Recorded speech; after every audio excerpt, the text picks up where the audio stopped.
You're listening to an Airwave Media Podcast. Grown-ups, if there's a child in your life who is interested in, curious about, or fascinated by people and places from history, then my podcast, The Past and the Curious, might just be a hit in your home. From the invention of microscopes to world-traveling dogs to fashions of the 1890s, gold rush ghost towns, and audiences going wild for walking competitions, we've got a little bit of it all. Hosted by children's author and museum educator Mick Sullivan, that's me, the show is fun, funny, engaging, honest, and beloved by kids and parents alike. Find The Past and the Curious at all the usual podcast places. This episode is brought to you by our Patreon members. Thank you so much. And if you're not a member, consider joining. Members get extra episodes just for Patreon subscribers, and all our episodes ad-free. Membership starts at just $2 a month. Go to patreon.com/ancienthistoryfangirl for more info. And as always, thanks for listening. Welcome to Sicily. The situation is not ideal.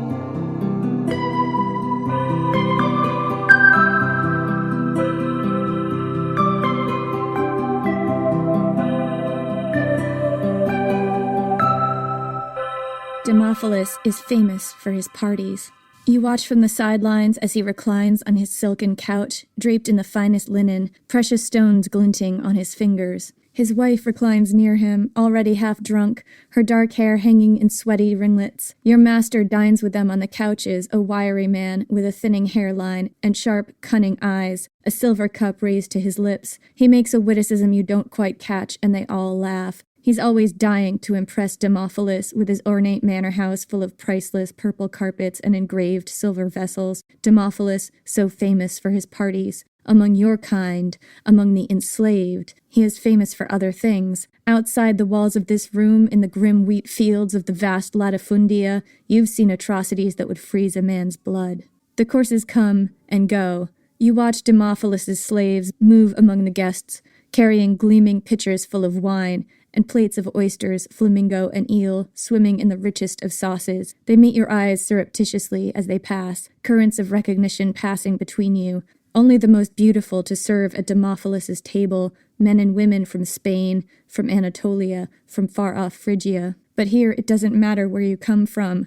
You are all of the same terrible kingdom. Meanwhile, the wine flows freely and the room fills with music. Just as the banquet reaches its crescendo, your master raises his hand in the prearranged signal. The whole room falls silent as you step forward.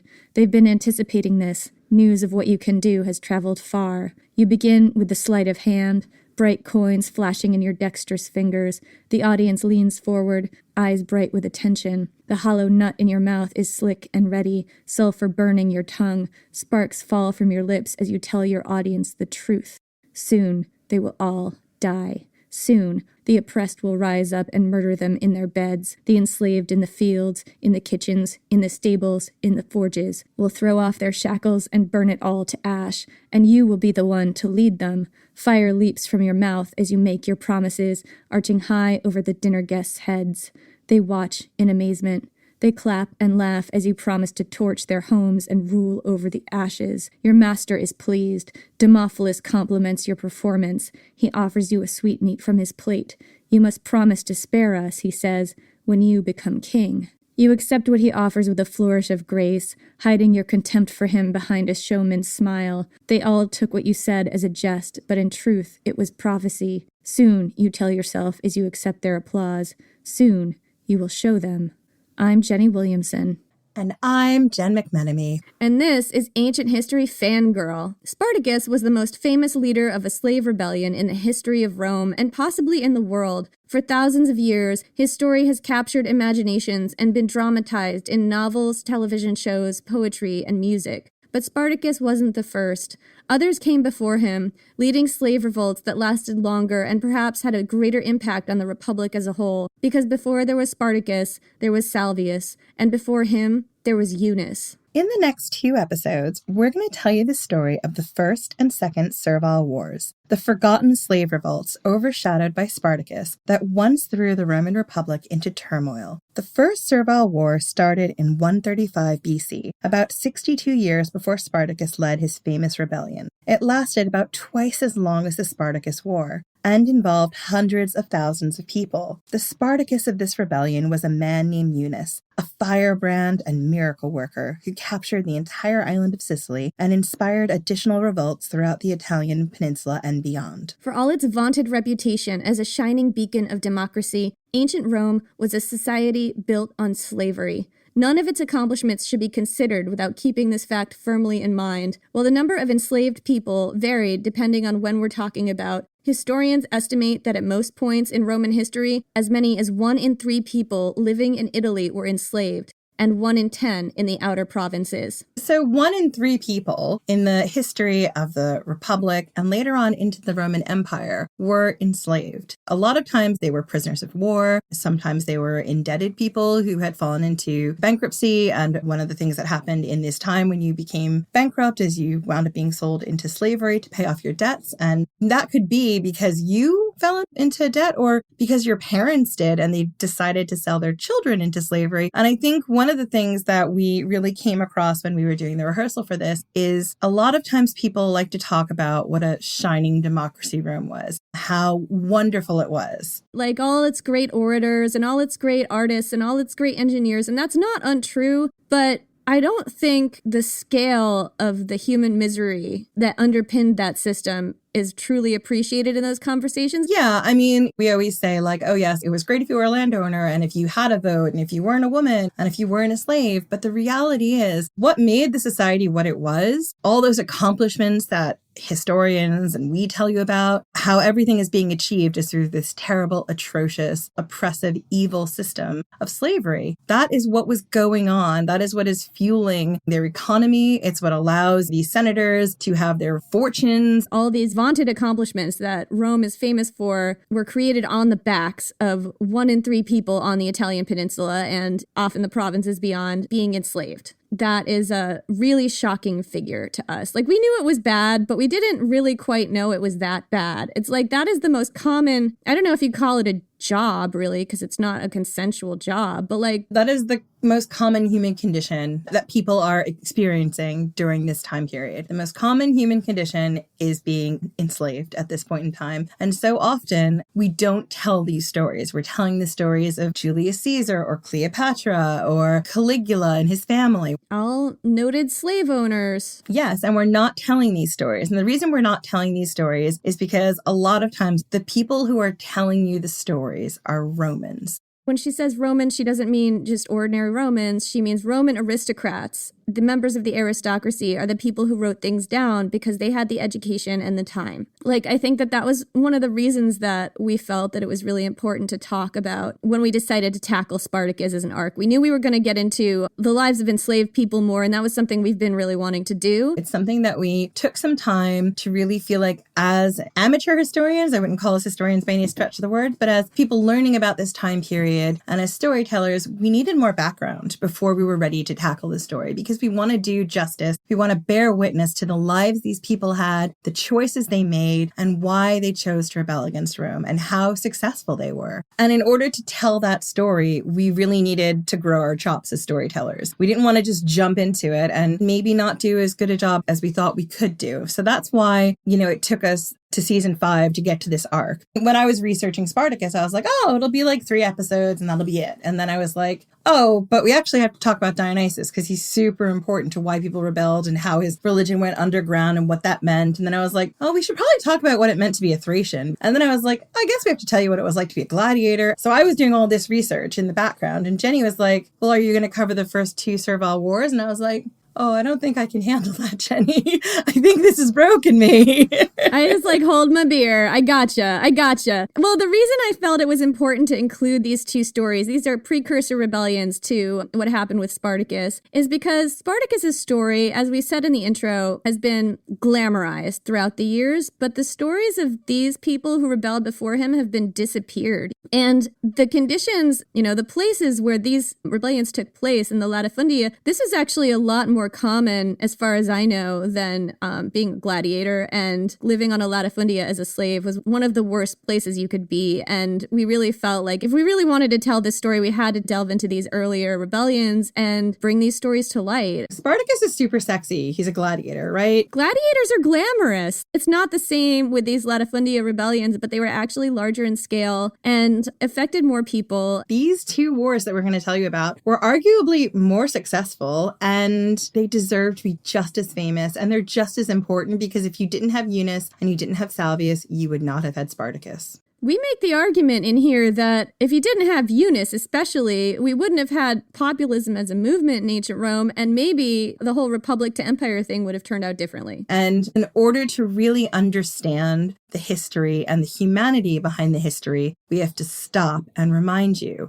All of these facts, all of the things that we're telling you about thousands of years later are being told to us by the oppressors. They're being told to us by the people who profited from this evil system. There is an agenda. There is always an agenda. That was a thing that we ran into when we were telling the story of the Gallic Wars, because we were literally using the account of the oppressor to tell the story. And so often that is the situation that we run up against. So this is going to be kind of a darker episode. The last few were light and really fun. And now we're going to take a dark turn. We're going to take a really dark turn. We are both drinking tea.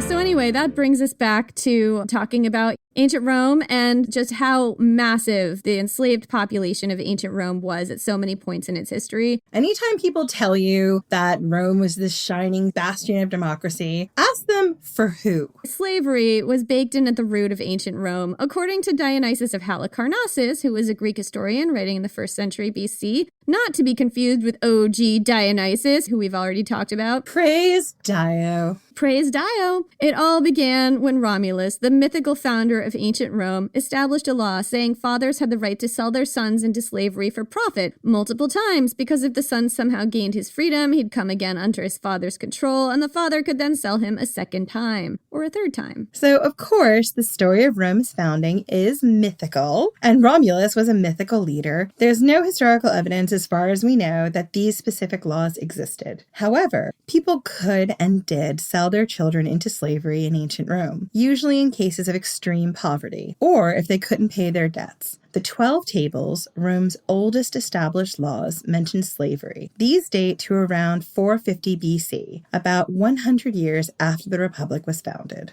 So slavery was always part of ancient Rome, but sometime around the 2nd century BC, slavery started to change. It started to mutate in both scale and cruelty. To tell this story, we need to go back to a place we visited once before in our first Patreon episode, Pompey and the Pirates.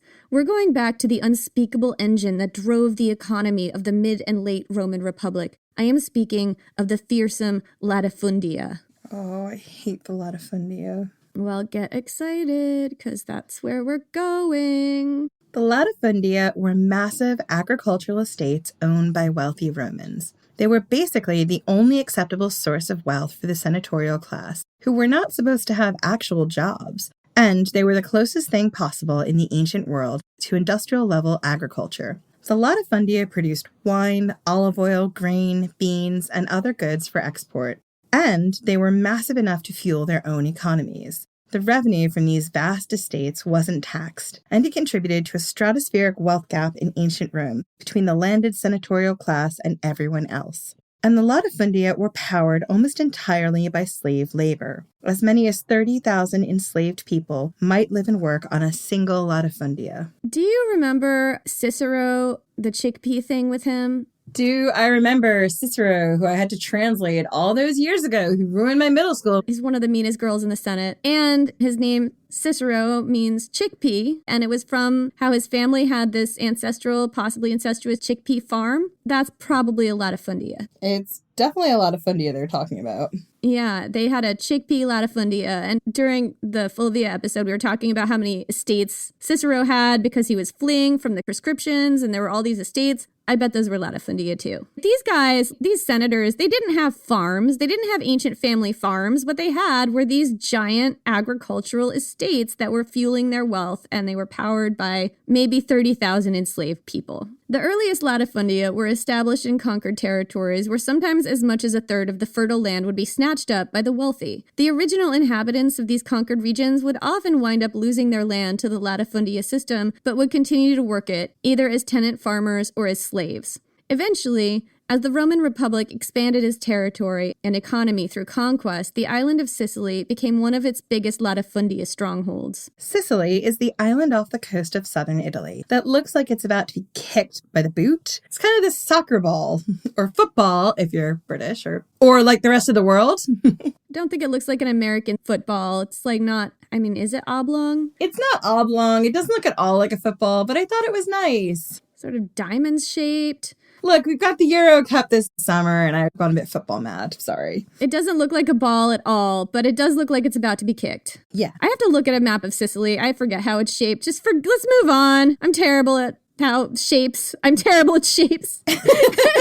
Let's move on. Sicily had originally been colonized by Greeks in the 8th century BC. So there was a sizable Greek population on the island that was older than Rome itself. There were also indigenous cultures that had lived on the island since the Bronze Age. By the 600s BC, the Carthaginians also had a strong foothold on the island. These were a culture of wealthy seafaring merchants, and Sicily was an important trading base for them. The Greek and Carthaginian populations fought their own wars for control of Sicily, starting in 580 BC, that lasted more than 300 years. So for 300 years, the Carthaginians and Greeks warred for territorial control in Sicily. But then, just a year after the Sicilian Wars concluded, the Punic Wars between Carthage and Rome started up. And this wasn't a coincidence. Events from the Sicilian Wars led directly to the Punic Wars, but it's a whole giant rabbit hole that I'm not going down today. So, we might do a show on the Punic Wars sometime, or an arc. That would be cool, but this is not that arc. Yeah, we'll get there. We actually did tell the story of the Third Punic War, which was the very first episode we did. So, if you want to learn about the Third Punic War, listen to the very first episode, How to Survive a Siege Part 1, Street Cleaners of Carthage. We apologize for the sound. Anyway, the Punic Wars started in 264 BC, and after 63 years of intense bloody conflict, Rome defeated Carthage in the Second Punic War in 201 BC. In the aftermath of that, wealthy Carthaginian landowners were driven out of Sicily. Wealthy Romans went on a land grab, buying up large estates at a low price as their previous Carthaginian owners either fled or were murdered. Around this time, Rome was also winning other military victories, including in Macedonia, that brought a massive influx of enslaved people into the Roman economy, mostly war captives. Add to that the massive pirate plop. Stop it. The massive pirate plop. Apparently the pirates just did a big old poo. How do you think the pirates went to the bathroom, Jen? There were no toilets on the boats. They stick their butt over the side and they poop. Look, the fish do the poops. Everyone does the poops in the sea. Add to that the massive pirate plop. Now I'm not going to be able to stop. Add to that the massive pirate problem in the Mediterranean, where pirates routinely captured vessels and sold everyone aboard into slavery. And what you had was a high volume of cheap slave labor injected into the Roman economy just as all this new land in Sicily became available. In southern Italy and Sicily, the latifundia exploded. Because of the climate in Sicily, most of its latifundias produced wheat. In the 60 years after the end of the Second Punic War, Sicily became the breadbasket of the growing Roman Republic. Wheat was a very labor-intensive crop, and demand was high, so a vast population of enslaved workers was needed to satisfy it. In the 60 years after the Second Punic War, of an approximate population of 600,000 in Sicily, over 200,000 were enslaved, or 1 in 3. Diodorus Siculus describes people streaming into Sicily from slave markets all over the Mediterranean world. Many of these people had once been free. They were war captives brought in from conquered territories, or they wound up enslaved because they couldn't pay their debts, or they'd been captured by pirates. According to some sources, corrupt Roman governors would sometimes organize manhunts in their own provinces where they rounded up poor people to be sold into slavery for their own profit, which I saw a reference to, I think it was in Diodorus's Library of History, and that is really fucked up, but I did not see any other references to that anywhere else, but I thought I would put that in there because I wouldn't put it past the ancient Roman governors because they were extremely corrupt. Because we looked at the system when Julius Caesar was coming into power and how the governors were put in these positions where they had to extort their provinces. I could see them doing just about anything. Yes, to anyone. We should also pause here to just give you a word on our main source, Diodorus. So Diodorus is our main source here. He wrote the Library of History. His ambition was to write the history of everything, which was mostly stuff in the Mediterranean world. And it took him about 30 years to write it. So he was writing from 60 to 30 BC, around 75 years or so after the events that we're telling you about took place. The thing about Diodorus here is he's actually writing at the very end of the Republic. Towards the end of writing his book, 30 BC is right at like the year after the Battle of Actium. So right when the Republic is on very shaky ground, right about to sort of transition into the empire. And a lot of stuff that we've already done, Julius Caesar and then into Cleopatra and Mark Antony and their struggle for power and the rise of Augustus, all of that, Diodorus Siculus has been in the background writing his 30-year treatise on history during that time. To me, I found it really fascinating because you can look at what he's telling you the story of. And in one instance, he's telling you the story of the Servile Wars, but he's also telling you the story of the end of the Republic. We just had this major civil war. We had Julius Caesar make himself dictator, make himself king for life. We know how the Roman people feel about kings. And now, after that, we've had this period of instability where we've got Mark Antony and Octavian, the Second Triumvirate, all this stuff. All these men are setting themselves out to kind of be new kings. So I think it's very much worth paying attention to the subtext that is here in what Diodorus is saying. Yeah, and the interesting thing here is we actually don't know anything about who Diodorus was except for some very limited information. We don't know a lot about his agenda. We do know that he was from Sicily. 75 years out, he probably didn't know that many people who had been an eyewitness to the First Servile Wars, maybe a few older people. He probably did know people who had lived through the Second and the Third Servile War, although the Third Servile War didn't take place on Sicily. And he possibly talked to eyewitnesses to assemble his accounts, but he probably was not talking to enslaved people who were witnesses. He was probably talking to survivors who had been members of the aristocracy, because although we don't know who Diodorus was, we can read between the lines. He had time and education to write, and he had the resources to travel extensively to conduct his research. So he was probably a member of the aristocracy. He was probably a slave owner. So we are yet again stuck in the position of telling you a story from an account written by a member of the oppressing class. So we're not necessarily saying that everything Diodorus said was a complete lie and you can just throw out the entire account of the First and Second Servile Wars and everything he said. We're not saying that necessarily, but we are saying that this has a slant, and it's important to be aware. Yeah, so we're getting back into our story. Diodorus describes people streaming into Sicily from slave markets all over the Mediterranean world. Many of these people had once been free. They were war captives brought in from conquered territories, or they wound up enslaved because they couldn't pay their debts, or because they'd been captured by pirates, because remember, that's one of the things pirates really excelled at. And if you want to know the whole story of that, join us on Patreon for just $2 a month and you can hear that episode. Yeah, Pompey and the Pirates, we talk about that a little more. In Pompey and the Pirates, we mentioned that one of the worst places to be a slave in ancient Rome was on the latifundia. And if you were going to be on a latifundia, one of the worst places to be was a Sicilian latifundia. Here's why. And here's where, like we told you before, just to give you a heads up, this is where shit gets very dark. We're going to talk about what happened on the latifundia, and some of it goes into violence and really bad stuff. And if this is not your day to hear about that, we totally get it. But just letting you know. It's just going to be bad from now until the end. We've warned you as much as we can. It's going to be bad. This is where we start to go into some more detail. So During this period in history, roughly between 200 and 135 BC, enslaved people were plentiful and inexpensive. In fact, most latifundia owners felt it was cheaper to let an enslaved person work himself to death in the fields and then replace him than it was to properly feed and clothe the ones you had. Millions of enslaved people on Sicilian latifundia were forced into back-breaking labor without adequate food or clothing.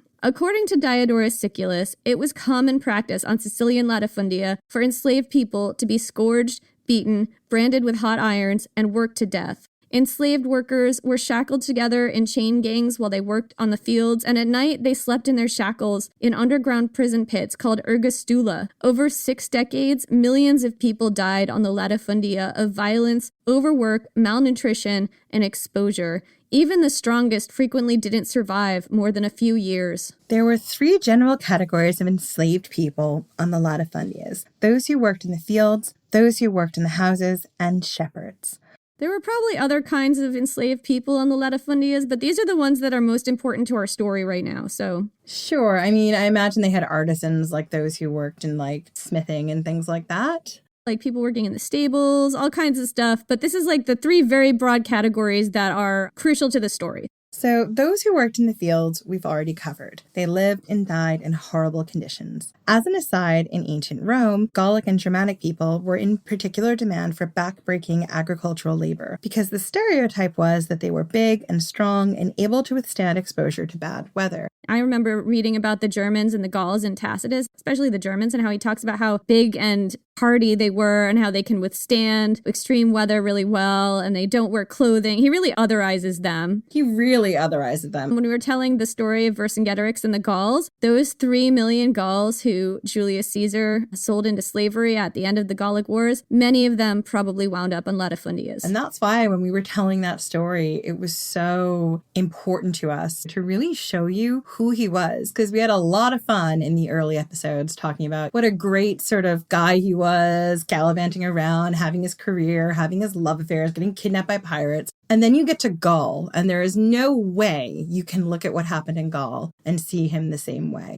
Yeah, you can't. So let's get back to telling you about the enslaved people who lived in the manor houses. The manor houses were a very different world. These houses were often lavish mansions, and the agricultural expert Columella, writing in the 1st century AD, describes elaborate residences with both winter and summer apartments. So these slaves were there to tend to the daily needs of the latifundia owner and his family. Some were highly educated. Even professionals such as accountants and doctors were frequently enslaved. We look at people who have those professions today as having a trade and being independent, when actually in ancient times, if you were on the wrong side of a war, which people frequently were, this is the position you could wind up in. Yeah. So enslaved people in the mansion houses were more likely to be literate and to be well-dressed and well-fed because they were visible symbols of the latifundia owner's power. And it was more expensive to replace an educated slave,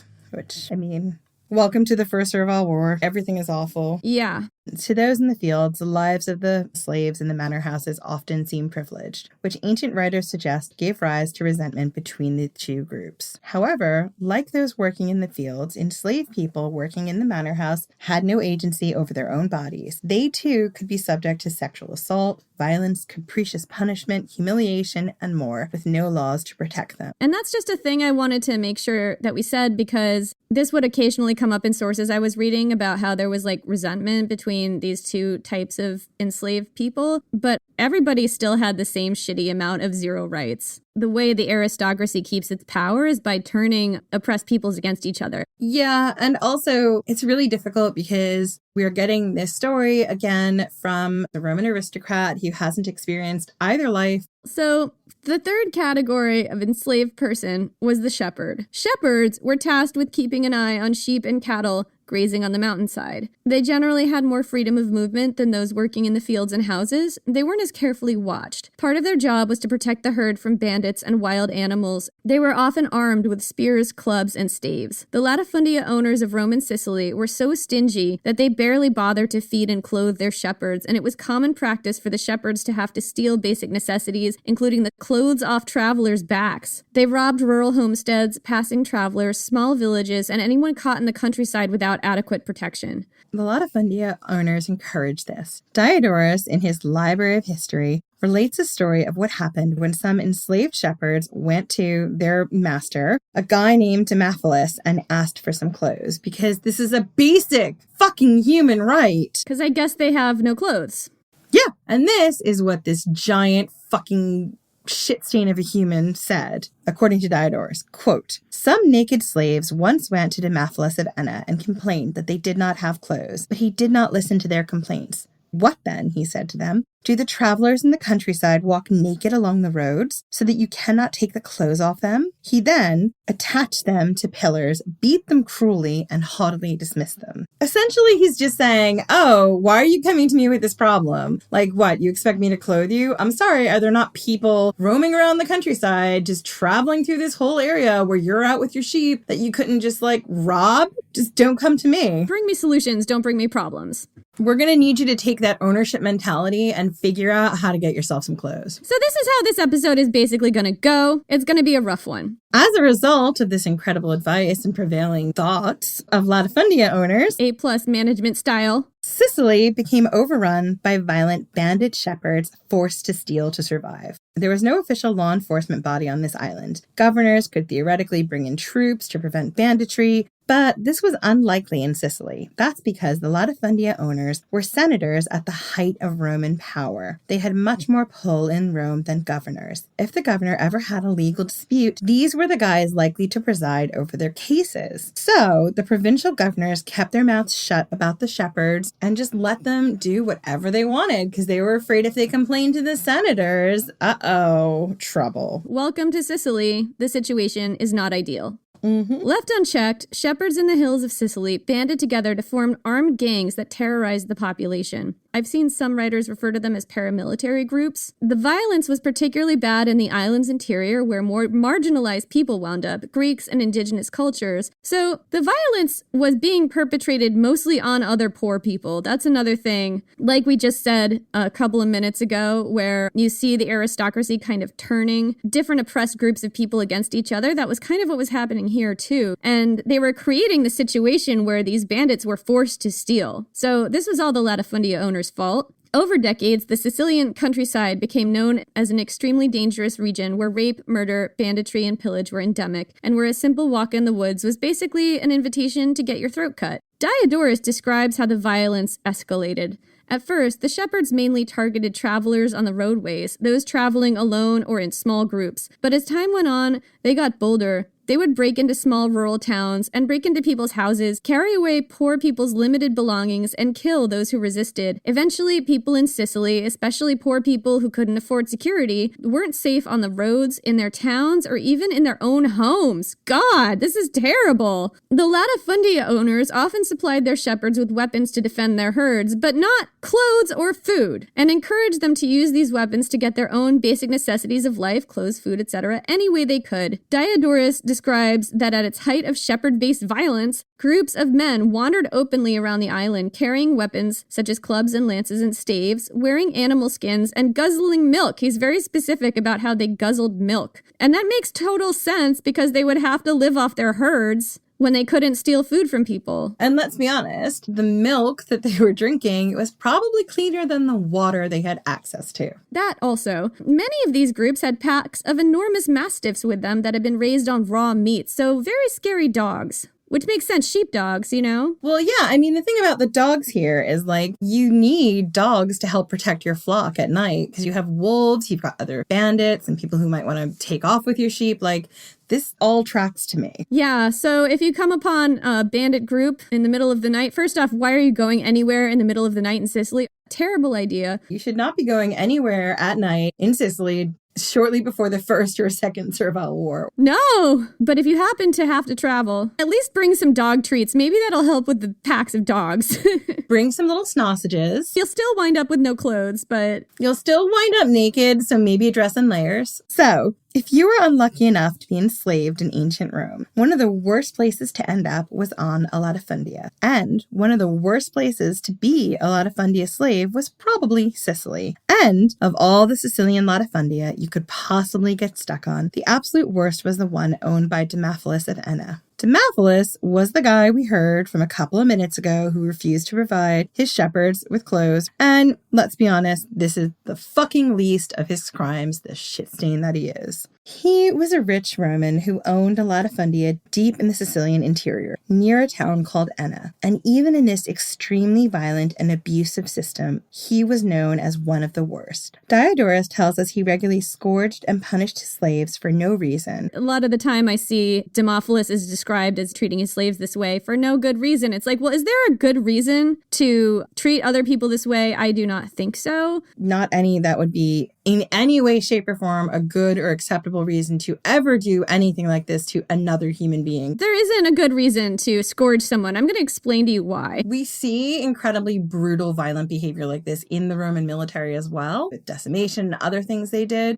It is brutal, violent times, man. Yeah, so let's get a little bit more into scourging because that is a punishment that comes up a lot in this story, and we should probably know what it entails. If for any reason you're thinking, this is going to be okay, it's going to be fine, it's not. This is awful. If today is just not your day to hear about some horrible torture, just maybe skip ahead a few minutes. Listen, make yourself a drink, do an extra lap on the treadmill, maybe do some meditation or yoga, and then come back to us. It's all right. So, the Roman scourge was a whip with multiple thongs. Some modern configurations of this are referred to as the cat o' nine tails. I feel like you see it a lot in like pirate stuff. Yeah, more recent pirate stories, the cat o' nine tails. Some examples had 9 strips of leather, some had a different number, but the point is that there were multiple strips. And knotted into those leather strips would be sharp, nasty things like nails or bits of glass or sharp little stones. A Roman scourging was absolutely no joke, and I found some very gory descriptions of what it would have been like. Ripping the skin off the victim's back down to muscle and bone, exposing the spine and ribs, causing massive blood loss and shock, and basically almost killing the victim in an extremely painful way. It's usually portrayed as something done to prisoners right before capital punishment, something like crucifixion or being thrown off a cliff. So these descriptions that I've seen that are really detailed and gory sometimes seem really legit. I found some written by doctors and historians. However, I take them with a little bit of a grain of salt because a lot of them are published, at least when I was doing the research for this, Jen. A lot of what I was finding was published on Christian website and they kind of read like Christian torture porn. You know what I'm talking about? Like, what is that movie by Mel Gibson that I couldn't watch because it was too gory? Yeah, you mean The Passion. The Passion of the Christ, yeah. I do know what you're talking about, and I think we're going to take a little aside for a minute here. It's actually kind of relevant because Jesus was scourged before he was crucified. And I feel like what I see sometimes is like this whole, not all Christians do this, obviously, just a small subset of Christian writing gets like really wrapped around the axle about Jesus died and suffered and died for our sins. And what exactly did that suffering entail?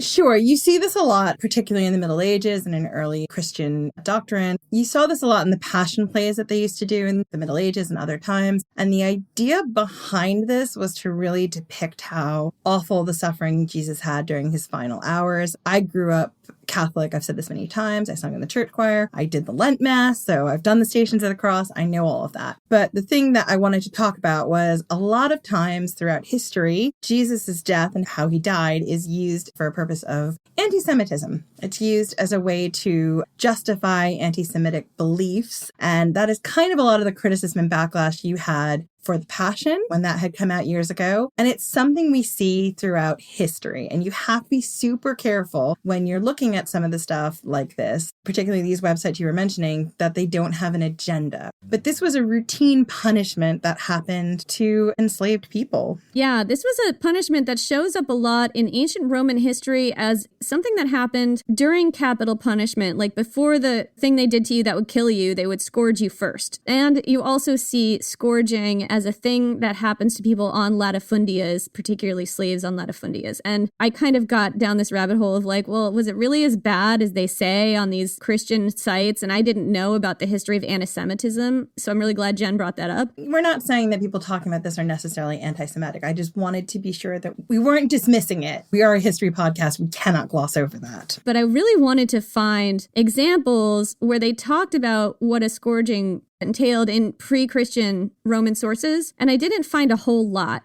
But we did find 2 accounts from the ancient world. So the first is from Josephus, a Jewish historian writing in the 1st century AD. And he describes people who were being scourged as, quote, whipped till every one of their inward parts appeared naked, and a man whipped till his bones were laid bare, sometimes as a prelude to crucifixion. The Jewish people would have been a persecuted minority during this time, so he quite possibly witnessed this happening in his own community. And Eusebius, an early Christian writer from the 3rd and 4th centuries AD, describes people as, quote, lacerated with scourges even to the innermost veins and arteries, so that the hidden inward parts of the body, both their bowels and their members, were exposed to view. The commonality they're both saying is that scourging is so intense that your body is actually broken open so that you can see all of your insides, you can see your bones, you can see your arteries and veins. I mean, this is such an extreme punishment. You were not expected to walk away from this. This was supposed to kill you. This was not something that you were supposed to be able to then, heal and go back to your work, because unfortunately, the people who were inflicting this saw life as cheap. So they really didn't care what happened to you. Demophilus had a wife, Megalis, who was constantly trying to one-up her husband in cruelty and who treated her own female enslaved people very badly as well, and often had them scourged. Demophilus and Megalis had a daughter who was supposedly kind to the slaves in the latifundia, and I'm not sure how much challenging of the status quo she did or how much power she even had to do that, but according to Diodorus, she did help bind their wounds when they were injured, so absolute bare fucking minimum of human decency on the daughter's part. So, the conditions on Demophilus' latifundia were so bad that during the year of 135 BC, some 66 years after the end of the Second Punic War, his enslaved people decided to rebel against him. And this was no easy decision. The punishment reserved for slaves who rebelled was nothing less than crucifixion, the most humiliating and painful death that the torture-happy ancient Romans could imagine. Actually, it's worth noting, this is a sidebar to the sidebar, that in Roman criminal justice, female criminals were not scourged, although they were sometimes crucified. And possibly this is a sign that the Romans considered scourging even worse than crucifixion. So that's another clue as to how serious it would have been. And here's the thing. It wasn't just the troublemakers who would be punished this way. If some people rebelled, all enslaved people in the household would be crucified as punishment. Men, women, and children. There are documented instances of this happening. The living conditions on Demophilus' estate must have been horrific for the rebels to risk such a punishment. But Demophilus' slaves had some serious challenges in planning a rebellion. They came from disparate places. Syria, Greece, Macedonia, Spain, Anatolia, North Africa. They may not have spoken a shared language. As agricultural slaves, they were constantly watched. They had to be careful, and they needed a leader they could trust. The person they turned to was a man named Eunus. The writer, Columella, living in the 1st century AD, about 200 years after the Servile Wars, wrote a very thorough treatise on how to run a latifundia. I want to just pause a second and say something about Columella. I remember I would periodically find references to him in various places, and he was usually kind of described as this agricultural expert who wrote a treatise on agriculture. And then I went and tracked down Columella because I was doing this episode, and it turns out that Columella did not just write a book about agriculture. What he wrote was a really thorough guide to how to run a latifundia, including how to deal with an enslaved workforce. And there's stuff in that book that is directly tied. He's writing after the Servile Wars, and there's stuff in there that is directly cautionary advice that is related to things that led up to the First Servile War in particular, like feed your slaves the appropriate amount and give them clothes that are appropriate to the weather. It's actually really chilling. He's not looking to overthrow this system. No, he's asking people to just have the basics of human decency. It's okay to let people sleep chained together in a tunnel in the ground, but just make sure that there's some kind of ventilation. It's actually, I found it really chilling to read. Well, it's one of those things where it's Someone had to make a rule. There was no rule. As far as I know, there were not like human rights laws for people working in latifundias. Like this was just advice from Columella that you shouldn't have to tell people. You shouldn't have to tell people to like have the bare fucking human decency. Well, maybe don't have slaves because you're all terrible people. You're all the worst. Columella also says that you should never, under any conditions, admit soothsayers, witches, prophets, or magicians onto your property. The reason for that is Eunus. Eunus wasn't one of Damophilus's slaves. He lived on a neighboring latifundia owned by a man named Antigenes. Eunus was originally from Syria, and he was a devotee of a goddess named Artagatus, typically depicted as half woman, half fish. That's right, he worshipped a mermaid goddess. This was so cool. Jenny and I frequently text when we are doing research, and I texted her a lot when I was doing Dionysus stuff, and at the same time, she was doing this research on the First Servile Wars, and she just texted me, there's a mermaid goddess. And I was like, I'm done. Just tell me the story now. That's pretty cool. So, worshipping Artagatus was not for the faint of heart. The Syro-Greek satirist Lucian describes how the goddess's followers worshipped. And remember, we're talking about a satirist. Take it with a giant boulder of salt here. Get that salt lick out, the one you had when we were talking about Julius Caesar. It's already down to a nub. You need a new one. You need more salt on your salt lick for this paragraph. So, quote, the youth throws off his clothes, rushes to the center with a great shout, and takes up a sword, which I believe has stood there for this purpose for many years. He grabs it and immediately castrates himself. Then he rushes through the city, holding in his hand the parts he has cut off. He takes female clothing and women's adornment from whichever house he throws those parts into. This is what they do at the castration. I don't know, Lucian. Lucian is a satirist. I will say, though, we just did this whole 2-part series plus a conversation with Miss Baby about Dionysus, and we were talking about gender fluidity. Important to note here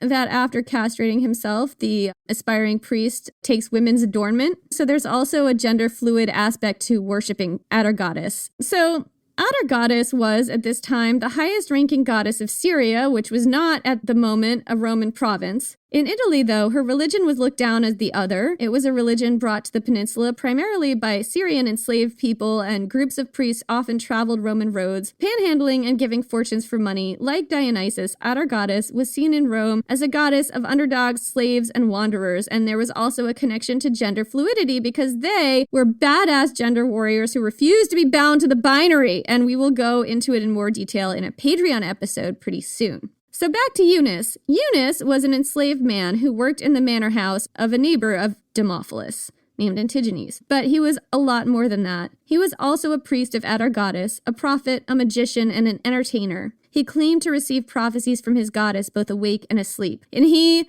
loathed the Roman aristocracy. In fact, he regularly threatened to subjugate and crucify them to their faces. I love this. And where any other enslaved person might be punished harshly for saying such things, in this man's case, the powerful latifundia owners only laughed and offered him treats from their plates. What condescending little fucks. I know. There's so much horrible about this episode. But don't worry. Eunus is going to turn the tide.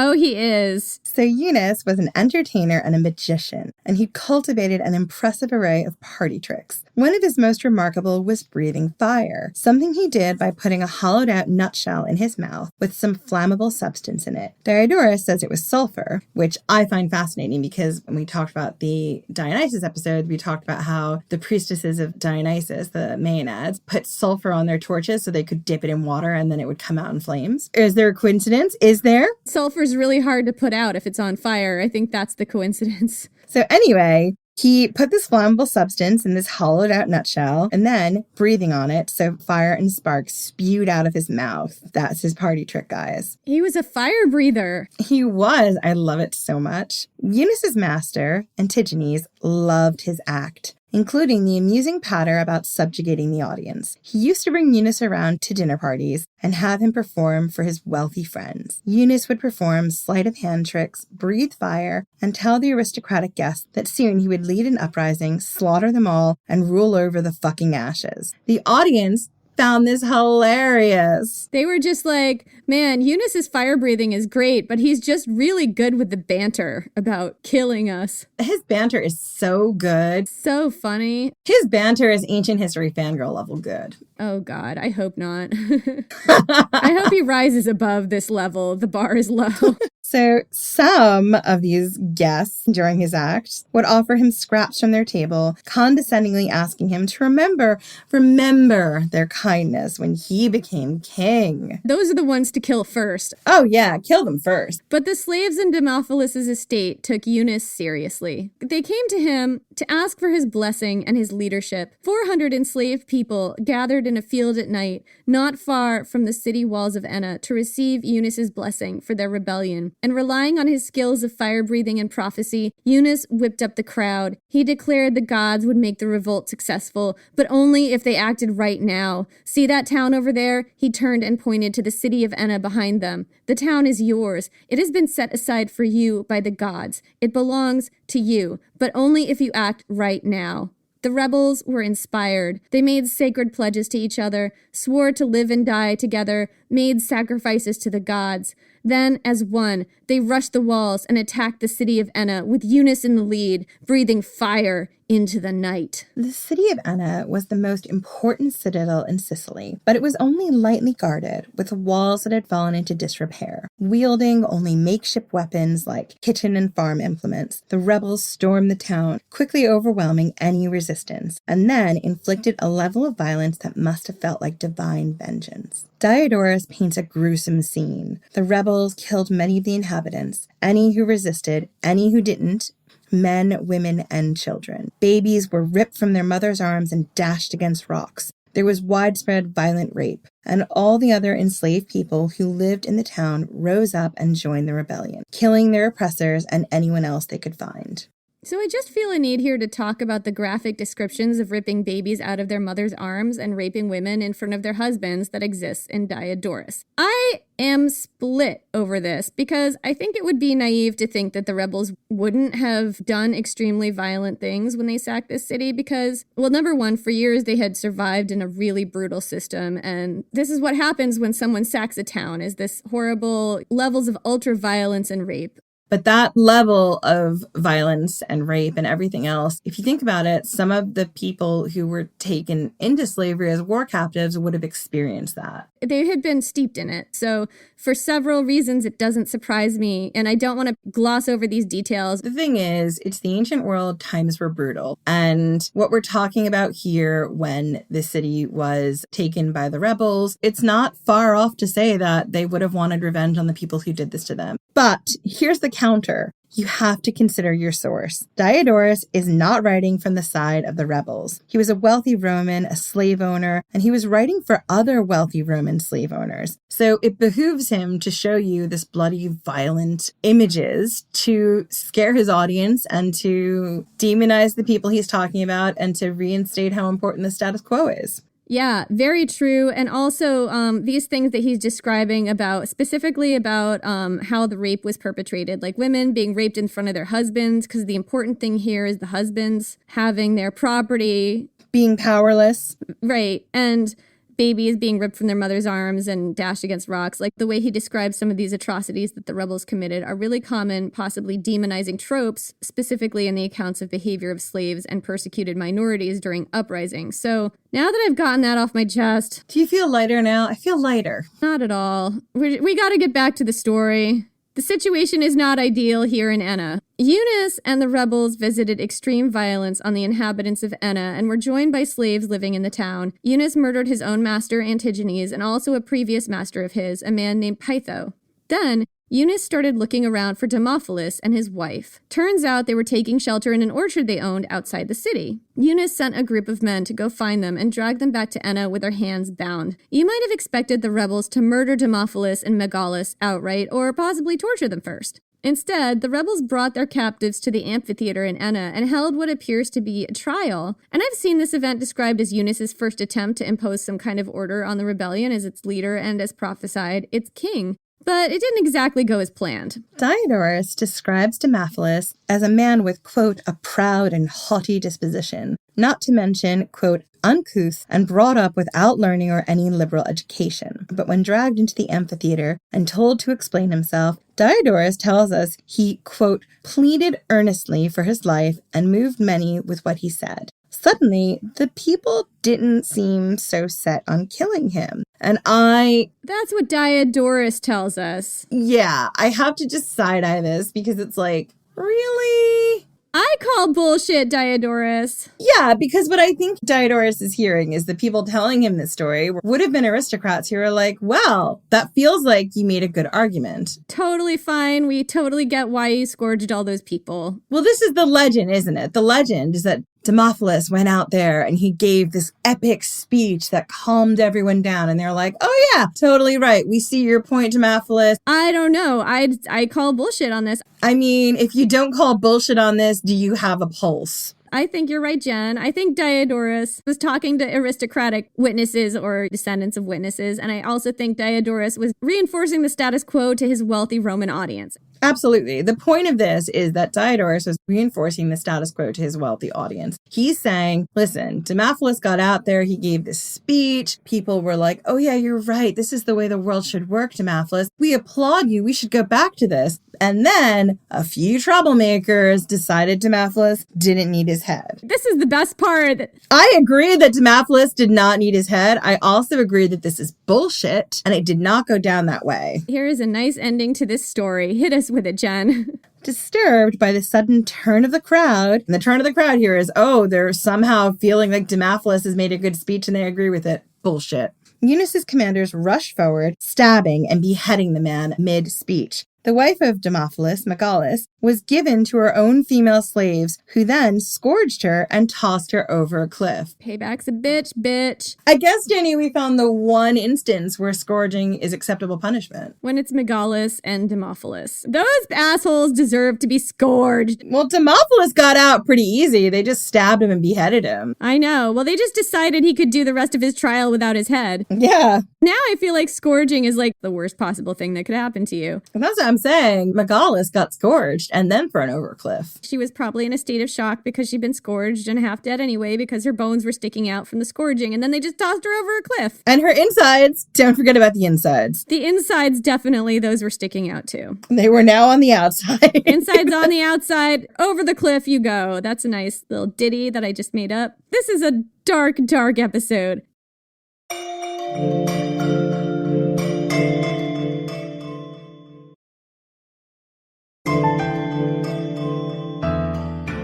If this was Eunus's first attempt to impose some kind of order by executing Demophilus and Megalis through some kind of legitimate trial rather than by sheer mob violence and retribution, it didn't go that way exactly. However, his next move worked. Eunus shut the gates of Enna and let his rebels kill almost everyone in the town who wasn't already dead, with particular violence meted out to slave owners, which wouldn't just have been the wealthy, by the way, because people at all levels of society in ancient Rome owned slaves. Like, that's another thing that it's important to just drive home here. We're not just talking about wealthy slave owners. Like, even middle-class merchants, craftspeople, like really poor people probably would not have had an enslaved person living in their house, but everybody else had at least one or two. It was just endemic at all levels of society. But some people were strategically spared, such as all the wealthy aristocrats who fed Eunus from their tables and asked him to remember their kindness when he was king. I suspect Eunus was keeping these guys around to torture later. Oh, I really hope so. Demophilus's daughter, who was kind to the enslaved workers, bare minimum kindness, was carefully guarded and later escorted to a neighboring town to take refuge with family. How old was she? She was probably at least not marriageable age, or she would have lived in a different house. Anyway, so another group Eunus spared was the armorers and metal workers. These were chained to their anvils and forced to produce weapons and armor for the rebels. Very smart, Eunus. So lots of writers characterize Eunus's uprising as a spontaneous event, but there's evidence that actually it was meticulously planned. One clue is that Eunus acted quickly to consolidate his power, arming his followers, securing his metal workers, and appointing the wisest among his people as advisors. Another is that almost at the same time as Eunus's rebellion, another uprising broke out in the coastal town of Acragas, 54 miles to the southwest. This one was led by Cleon, a slave from Cilicia, with a much more tough and martial background than Eunus. Diodorus describes him as a shepherd and an extremely tough character who'd grown up steeped in banditry and murder since childhood. Immediately after taking the town of Acragas, Cleon marched north toward Enna. The Roman authorities in the area assumed the two armies would fight it out, essentially destroying each other. But instead, they joined forces. Uh-oh, Romans. Happy learned to punt. Let me just tell you, the biggest lesson of the Servile Wars is that the Romans always underestimate the leaders of these rebellions, and it always winds up kicking them in the ass, as it should. So Cleon swore allegiance to Eunus and was appointed his right-hand man. Then Eunus and Cleon's juggernaut rolled through Sicily, capturing town after town. Eunus's tactics were both brutal and strangely playful. Diodorus tells an entertaining story of how, while besieging a town, Eunus and his men stood out of bowshot range of the defenders on the walls and then put on a kind of improv show, depicting how they'd risen up and killed their own oppressors, viciously mocking the defenders and depicting their own impending murder. In the midst of all this horror, there is still time for improv. I love it. Yes, and. But things weren't easy for Eunus and his followers. Historians speculate that his followers weren't just armed men, but also women and children and other non-combatants who were vulnerable and hungry. And that makes sense. Think about all the people who've now been liberated. The only safe place for them is within Eunus's camp. The rebels didn't take every town they tried to capture. According to some accounts, they laid siege to one large city for so long that Eunus's army was reduced to eating fish. And remember, fish was an animal sacred to the goddess Atargatis, and normally off limits. Diodorus tells us that, quote, their pressing needs and lack of provisions forced the rebel slaves to risk everything because they had no opportunity to follow a better course. One thing Eunus didn't lack was conscripts. Wealthy landowners and their enslaved populations weren't the only people living in Sicily. There were also other groups, the remains of the Greek colonies, as well as indigenous groups of people who had lived on the island since as early as 3000 BC. These, a lot of the time, were referred to in the ancient sources as native Sicilians. Most of these native Sicilians had been gradually forced into the interior as wealthy foreign landowners, first Carthaginian and then Roman, had bought up land along the coast. They had become minorities on their own island. Centuries of abuse, oppression, marginalization, and wealth inequality had baked a ferocious resentment into these people, and now they took the opportunity for a little payback. Thousands of native Sicilians streamed into Eunus's army, and these were even more hardcore than the former slaves. Diodorus tells us that when Eunus's former slaves took Roman prisoners, they cut off their hands. When the native Sicilians took prisoners, they hacked off the entire arm. I don't quite understand why they would do that. Well, you know what it reminded me of, Jen, was when I was reading the commentaries, and there are accounts, I didn't go down every single rabbit hole of the commentaries, but there are accounts of Julius Caesar doing this in the Gallic Wars when he was besieging a town and the town resisted and he wanted to make an example of the populace. There is at least one town I can think of where he cut off everybody's hands. Oh, fuck you, Julius Caesar. It's the fucking worst. Asshole! This is like a tactic that a lot of ancient commanders would do. The Mongols did it, like the Mongols would kill every single person in a city and then every other city would capitulate to them. They do it so that other cities wouldn't resist. Well, that makes sense. Diodorus doesn't really give us a lot of detail, but that is one reason I could think of that they might be hacking people's arms or hands off. So the native Sicilians obeyed Eunus, but only when they felt like it. For instance, when Eunus gave orders that farmers, crops, and farm property be protected so that he could better feed his army, the native Sicilians went against Eunus's orders, torching crops in the fields. That is not great, because you really do need that food to feed your army. But it is kind of, you can see where the native Sicilians are coming from here. I mean, they've been brutalized too. Oh, yeah. They've been brutalized. They've been forced off their land. And now they're like, oh, I'm sorry. You think you can contain us? Not gonna happen. Now you're telling us that we have to be nice to these people who took our land?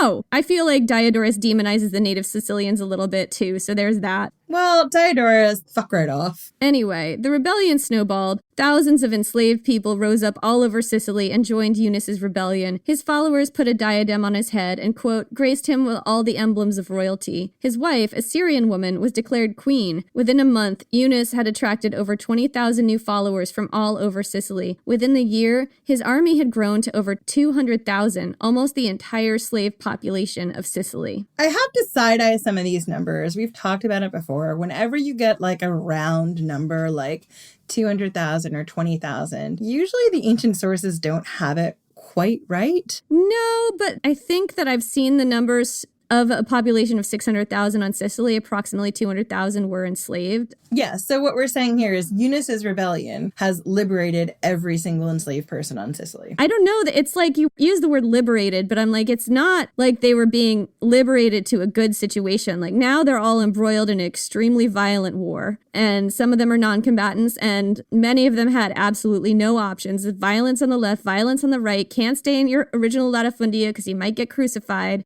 Can't run into the woods because there are shepherds. Can't get off the island. You can't get off this island. When we talk about Spartacus later, Spartacus's war happened on the Italian mainland, and there were ways to get out of Italy. The problem with the war on Sicily is that it's an island. It was a fishbowl. It was a fishbowl, and if you somehow got to the coast and you could bribe someone to take you on your ship, there was a very real chance the person you were bribing might be a pirate who would then just sell you back into slavery, or they might be captured by pirates and then just sell you back into slavery. So there was no, it wasn't as easy as just being like, okay, I guess I'm not going to be a part of this. You would just get swept up in it. There's nothing else to do. Yeah, and I think it's really important because a lot of the time when people tell these stories, there's a big focus on the leaders and their heroics or non-heroics and what they did and whether they wore a crown and what they called themselves and all this stuff and like the maneuverings of battle. But I really don't want to lose sight of the ordinary people who would have had to try to stay alive during this time. That's a story that we don't get a lot of, and it's really crucial.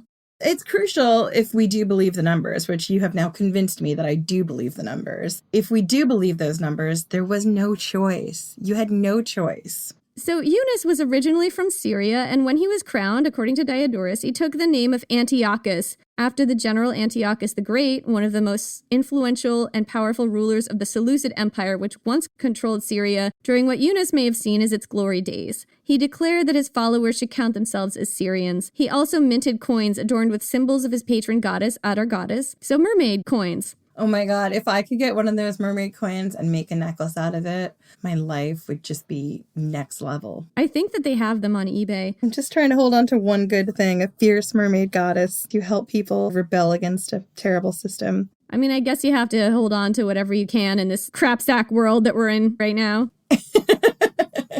Anyway, his three most prominent advisors took the names of three of the most trusted companions of Alexander the Great, peers of the real Antiochus. In a matter of months, Eunus controlled almost all of Sicily and set up an independent state within a state with himself as the ruler. And I think that that's really something I want to emphasize here too, because so many times you kind of see these rebellions of enslaved people as being depicted as this unruly mob with pitchforks and kitchen implements and stuff. But actually, Eunus's rebellion, he was really organized. He instituted his own coinage. He instituted at least a start at a government with advisors and things like that. Like he was really trying to make it like a sustainable state. He was, and we definitely don't get to see this part of how people functioned when we talk about these rebellions. And we'll see it again with Spartacus. He did not institute his own coinage. He was not as organized as Eunus. He just wasn't. Anyway, but this new independent state did not have the blessing of the Roman government. Surprise, surprise. The Romans sent a number of commanders against them, and they were all defeated quickly. As many as 8 commanders were chewed up and spit out by Eunus and his army within the first year. Meanwhile, in Rome, people were starting to get hungry. Eunus's rebellion was disrupting the grain supply. The breadbasket of Rome was no longer producing. Some historians have suggested that Gaius Gracchus, the second of the Gracchi brothers, perhaps the first of the great populist leaders that set the stage for Marius and later Caesar, would never have existed without Eunus. He began his career in 133 BC, while Eunus was still active in Sicily, and one of his key campaign promises was subsidized grain for all Roman citizens. We have talked about that grain dole and how important that was throughout all of our episodes. This was the promise of it being established. But remember, Mark Antony threatened to stop sending grain to Rome, and that was a huge problem. Caesar had the grain disrupted. Like, the grain was everything. When the grain dole got cut off, emperors would get, stoned in the streets. So Eunus managed to evade capture and drive off all Roman challenges to his power for several years. But in 133 BC, a Roman commander named Piso landed on the island island with a more substantial force. Some sources say he had a quarter of the Roman army at his back. Despite possibly outnumbering Eunus, Piso and his army struggled at first, but Piso punished failure within his own ranks harshly. Once, a cavalry leader named Titus blundered into an ambush and was robbed of his weapons by Eunus's men. He was punished by being forced to wear a torn toga, go without a bath, and stand guard barefoot outside the tent of his commanding officer. His men were reassigned from the high-ranking cavalry, which was like the highest-ranking part of the army, I guess, to the slingshot division, the lowest-ranking unit in the army. Shame, shame. Shame, although I'm terrified of the ancient world sling bullets, as you'll know if you listen to our episode on Fulvia. Yeah, the sling bullets were scary. They were. The sources are somewhat vague about the sequence of battles that happened in Sicily around this time, but during the next 2 years, while Eunus and Piso warred it out, something turned. Eunus and his men were no longer confident meeting the Romans in the field, and most accounts of battles toward the end of his rebellion involved the Romans besieging various cities, and there were some spectacular defeats. For instance, at the town of Morgantina, the Roman military defeated a force of 8,000 rebel defenders and crucified them all. That's more than Crassus crucified at the end of the Third Servile War, right, Jen? I'm not 100% sure on that. It might be. I think so. I think Crassus only crucified 6,000. I'm not 100%. By 132 BC, about 3 or 4 years into the rebellion, a man named Publius Rupilius. Publius Rupilius. Okay, that's his name. He will from now on be Publius. Publius Rupilius. He will from now on be Publius. Publius Rupilius. Jenny will just keep saying that for me because I'm not going to be able to do it. Publius Rupilius Tagged out Piso and took control of the Roman offense. He besieged a city called Tauromenium, held by Cleon's brother Commodus. The siege was so brutal that the rebel defenders fell to eating their own children, then their women, and finally each other. Commodus tried to break through the besiegers' lines and was captured. Not long after that, a Syrian named Serapion opened the doors to Rupilius Publius Rupilius and his men. Publius Rupilius Had all the surviving defenders scourged and thrown over the cliffs. From there, Publius Rupilius marched to Enna, Eunus's first stronghold, and now the last one standing. The sources tell us that the conditions inside were dire. The defenders had been reduced by starvation and plague. Just as his brother had, the great General Cleon made a brave attempt at escape by punching through the besiegers' line. He was cut down in a brutal battle, and his naked, bleeding body displayed before the walls. Even so, despite everything, despite starvation, sickness, and the gory death of one of their great leaders, Eunus and his remaining men managed to repel every attack, until, that is, someone betrayed him from within and opened the doors to Rupilius. Rupilius captured many of the defenders and had them executed, but about 600 slipped through his fingers, including Eunus. In a desperate flight to a secret sea cliff hideout, pursued by Rupilius, they remembered their initial oath to each other 4 years ago in the field outside the walls of Enna. Rather than be crucified or taken back into slavery, 600 men cut each other's throats. Eunus did not commit suicide. Instead, he fled to a remote mountain cave, his entourage now reduced to 4 followers: his cook, his hairdresser, his jester, and the man who rubbed him in the bath, as Diodorus describes him. I don't understand what that means. I think it's his masseuse, but Diodorus literally calls him the man who rubbed him in the bath, and maybe it's just the translation I have. The only levity in this entire episode is that terrible translation. I mean, we tried to find other bits of levity, but it just seems really awkward laughing at this episode. Also, we're not drunk enough. We will not be drinking through this episode or the next one, but tune in for Spartacus. Yeah. We've got to find some more opportunities to drink in this arc, or it's just going to be real grim dark the whole time. Oh, I think there'll be some in Thracians, and we've got to drink for the gladiators. Yeah. Eventually, Rupilius's men found Eunus, dragged him out of his hiding place, and threw him into a prison in Morgantina to await justice. But Eunus died before any Roman justice could be meted out. According to Diodorus, he was devoured by lice in his jail cell. So I just want to stop a minute and talk about that particular death. Oh, God, it's going to make me feel gross. No, it's not about the details of what happens when you die of lice. Okay. I promise. It's about what it means, the symbolism of it. And here's where we might be seeing some of Diodorus' slant showing again. There are a couple of points in our podcast, like in other episodes we've done, where we've talked about people's deaths that are similar to this. Sulla got eaten by worms. If you remember, King Herod got like his dong eaten by worms or something. Do you remember that? Yep. Usually like this kind of like being eaten by worms or lice or something, it's like this death that may or may not have really happened, but I've also seen it kind of this theory by more modern scholars that this is a death given to people who are morally corrupt in some way or morally flawed in some way, like really morally flawed. And that might be why Eunus is described as being eaten by lice, because that's how Diodorus saw him. Or maybe there was just really no sanitation at all in this jail cell and he already had an infection from something and he died of it and then had some lice on him and people said, oh, he must have gotten eaten by all these lice, which is also horrible. Sorry. Horrible.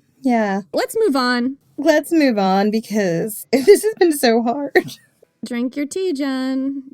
I did. My teeth hurt. Calm down, Jen. Just calm down about Eunice dying of lice in the jail cell. Here's some tea with some CBD oil in the tea. Thanks for lepidusing me. Put some CBD oil in the tea. Meanwhile, Rupulius, let's just say his name, Rupilius, led his forces systematically throughout Sicily, putting down the remainder of the revolt. Any rebels he captured, along with their families, were either put to death or re-enslaved. Ancient writers often characterize Eunus as ultimately a coward, mainly because he fled the city of Enna and took refuge in these mountain caves, rather than dying with his men. But Eunus was a man who inspired a revolt through magic and prophecy, led armies into battle breathing fire, and held off the might of the Roman Republic for 4 years. Whatever else you might say about him, his personal courage was unimaginable, and his actions had a profound effect on the Roman Republic. In the wake of Eunus's rebellion, a wave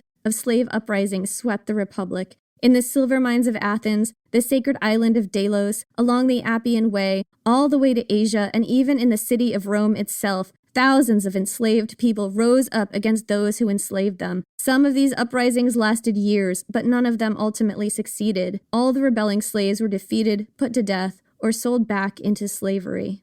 You could say if it wasn't for Eunus, there would have been no Gracchi, no populist movement that led to Marius, and if there'd been no Marius, there wouldn't have been a Caesar, wouldn't have been an Augustus, maybe there wouldn't have been an empire. But all that was far in the future. In the years immediately following Eunus's death, the great Sicilian latifundia recovered. Within a few years, they were up and running again, just as strong, profitable, and cruel as before. It would seem that Eunus had accomplished nothing. The Roman landowners were back on top, and the system of slavery, oppression, and death was still in place. But just 28 years later, another major uprising, the Second Servile War, would shake that system to its foundations once again.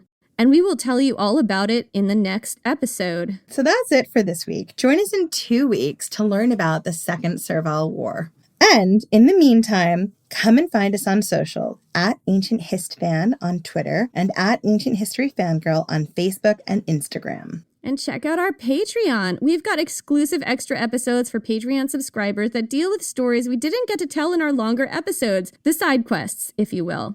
You can join for just $2 a month. And we have some Patreon members to thank, by the way.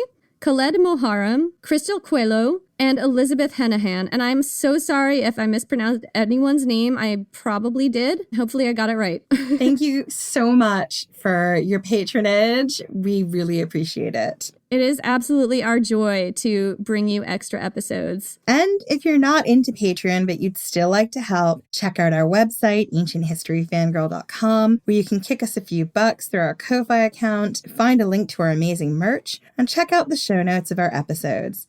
And if you like our show, please leave us a nice review because it really does make all the difference to us. It makes us so happy and helps move us up in those algorithms. It gives us a morale boost. It does. Thank you for listening, and we will see you in 2 weeks. Thank you so much for listening.